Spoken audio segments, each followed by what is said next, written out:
I know you see me. I heard the speaker click and the little light turned on 30 seconds ago. A very Stasia-sounding sigh emanated from the speaker box. What are you doing here, Raleigh? I didn't know any of your other authors were in the area. Athena normally sends out emails when there are official signings. No one's here. I'm in L.A. on my own dime. Around 4,000 dimes, actually. And that price was for a one-way ticket. He wasn't made of money, especially since his rent check had just cleared. Oh, why's that? She asked. Grinding his teeth, he took a deep breath in through his nose and moved closer to the camera. Open the gate, sweetie, so I don't have to make a scene in front of Adrienne Valliere's driveway. The last thing you need is for a ranting redhead to show up in living color and a center spread in one of those trashy gossip magazines with a so-called reporter speculating wildly on why he's there.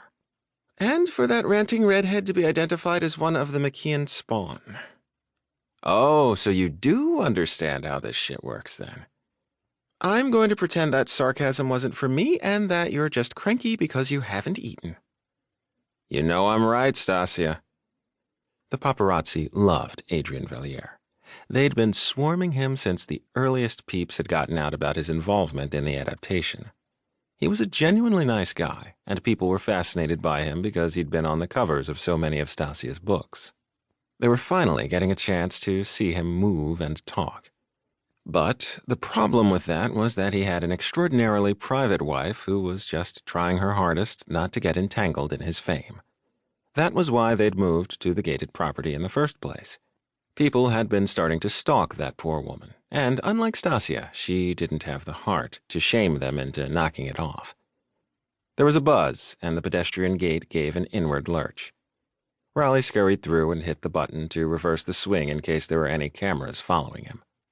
Because he'd been lying low and having a relatively boring, unproblematic existence, he hadn't been splashed in a tabloid for a few years, and he wanted to continue that trend. Stasia appeared from the north side of the property, picking her way barefoot up the stone path.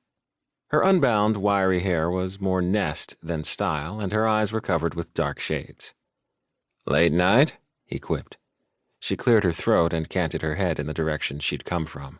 Without moving her lips, she said, "I'm staying in the pool house, remember?" "Yes, that's the lie you told me. It was a lie, right?" "Shut up and keep walking." "Fine." He kept his mouth shut until they were safely ensconced in the cute little guest house and had the door closed. Then he cast his gaze about and scoffed. There was no furniture, except for a single sofa and a couple of bar stools at the kitchenette counter. The place had the sort of stale smell that usually permeated unlived-in domiciles, of dust and unflushed drains. Stasia drew the curtains shut. "So." "Yes, so. Given the close nature of our relationship, I won't beat around any bushes. What the hell are you doing?" Turning to face him, she took off the sunglasses and blinked. She had deadline bags under her dark brown eyes, and he was glad. She deserved them for giving him the stomach ulcer he could feel forming. "Don't play that innocent ingenue role with me," he snarled when she did that Bambi blink again. "I know better. Spit it out. My job is to keep your name on people's minds so you sell more books, but it seems you've found another way to make people think about you." She rolled her eyes. "Fine. I'm sleeping with the Vallieres." Such a quaint way of putting it. He dropped his bag at his feet and emitted an impassioned snort. "You're doing a little more than sleeping with them, in my estimation." She sucked her teeth, shrugged. That was the Stasia he knew, the one he kept on a short leash at public events. She was much more sociable in text than in person, but he'd found that that was typical of Athena's authors. They weren't people. "Okay, yeah, so how'd you figure it out? What'd I miss?" "Oh, just little things, like how sometimes you or Dara would forget to log out from the other's email account before sending me something. Only takes me 30 seconds to figure out the writer's style doesn't match their name, by the way. People who aren't intimate don't let other people mess around on their computers." Grimacing, he amended. "Actually, it's probably an A-plus plan not to let people you're banging have access to your computer either. Remember? I learned that lesson with Allison."